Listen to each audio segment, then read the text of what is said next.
Ako ay nabubuhay sa mundong ito ng payapa kasama ang aking mga pangarap. Ngunit ang tadhana ay sadyang mapaglaro. May mga pagsubok na dumarating, mga bagay na hindi mo inaasahang mangyari na siyang susubok sa iyong buhay. Simula pagkabata, ang hakot ko lagi ay mga sertipiko at medalya.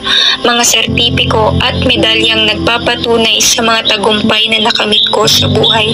Ngunit, masaya ba talaga ako? Malaya nga ba ako? O pinipilit ko na lang ang aking sarili na maghirap sa mga bagay na hindi ko naman ninanais? Tiisin ang mga pangmamaliit ng iba para lang maging katanggap-tanggap at kapaki-pakinabang dito sa lipunang aking kinabibilangan. Ako si Gina. Ako si Monica. Ako si Jean. Nag-apply ako bilang isang empleyado sa isang kilalang kumpanya. Hindi ako tinanggap dahil sa kung ano ako. Oo, dahil babae ako, minaliit, binastos at tinapakan ang buong pagkatao ko. Na para bang tinanggalan ako ng karapatan na makamit ang trabahong pinapangarap ko. Hindi sila naniniwala sa kakayahan ko. Babae at babae lang daw ako.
Natanggap ako sa trabaho kahit na alam kong may pagdududa sila sa kakayahan ko, ngunit heto ako handang makipagpaligsahan sa trabahong pinasukan ko. Jean, tapos na ba yung proposal na pinapagawa mo? Kailangan nyo kasi yung... Patapos naman ako, ma'am. Ano yun ko na lang po? Sabay ko na lang. Kasi yung... Patapos na nga ako eh. Uuwi na nga ako.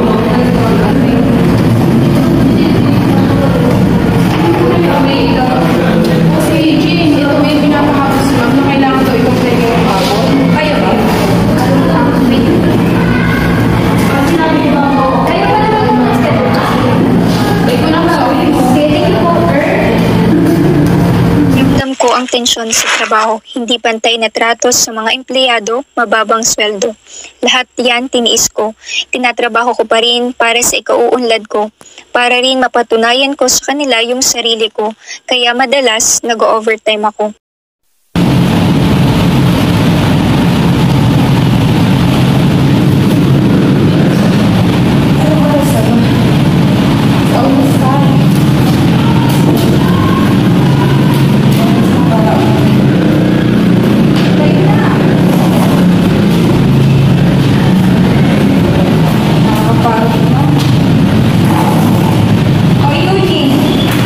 Hindi ka ba uuwi? Hindi ka matapos pa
It's been 2 weeks na na-relocate dito ang ilang empleyado from our main branch. That's why we need to cut some of employees here in our office. Same case with you, Miss Jean. Kaya pinatawag kita as soon as possible for an immediate termination. I'm sorry, but we have to do this for the sake of the company.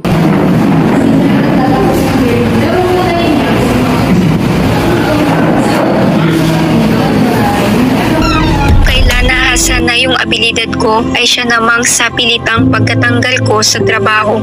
Ipilit ko mang ilaban yung sarili ko dahil alam kong may mas ibubuga pa ako kahit gaano ka pakatalentado.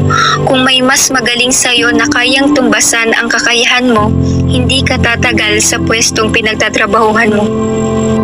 Sa modernong panahon na meron tayo ngayon, hindi kami sumisigaw para lang sa pagbabago sa lipunan, kung hindi itinataguyod namin ang mas pinalawak at pinatatag na karapatan at oportunidad para sa aming mga kababaihan. Kami ang magsisilbing mukha ng bawat babaeng nakararanas ng diskriminasyon sa karerang kanilang tinatahak.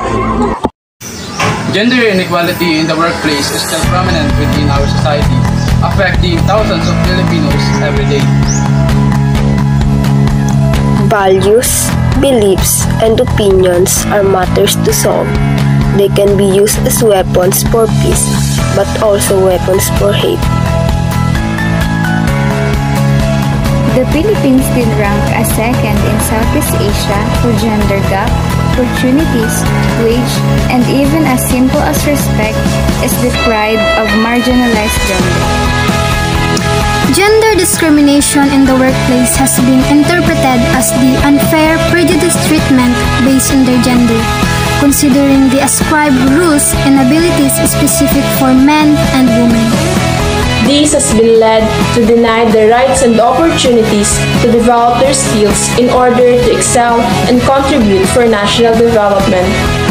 The lack of access to employment opportunities fosters inequality, injustices, and division among sectors in the society. Therefore, if it is not solved urgently, it will be hinder individuals and country from progressing. If we do not speak up today, who will fight for the oppressed, abused, and marginalized? Hindi kami basta babae lang.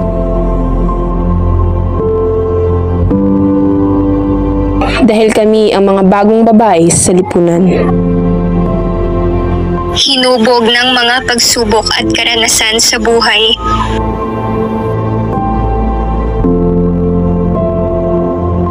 No to gender inequality.